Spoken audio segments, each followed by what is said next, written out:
Adriane, quanto tempo você é aqui cadastrada no projeto do Aquinove? Já tem uns 3 anos já. O que é que você acha do projeto? Eu acho a bênção de Deus. Ele é uma porta que Deus abriu pra gente, né?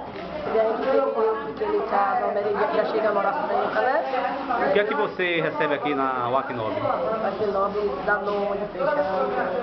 E outros benefícios, né? Tem, né? Fornece curso, né? Tá fazendo cursos profissionalizantes, né? A gente aprendeu uma coisa, né?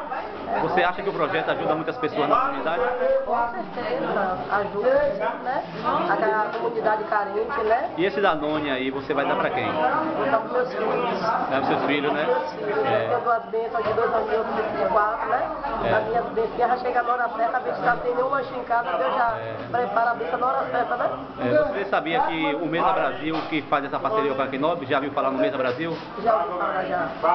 Já ouvi falar. O Mesa Brasil é um grande parceiro da Aquinove, você já ouviu falar já?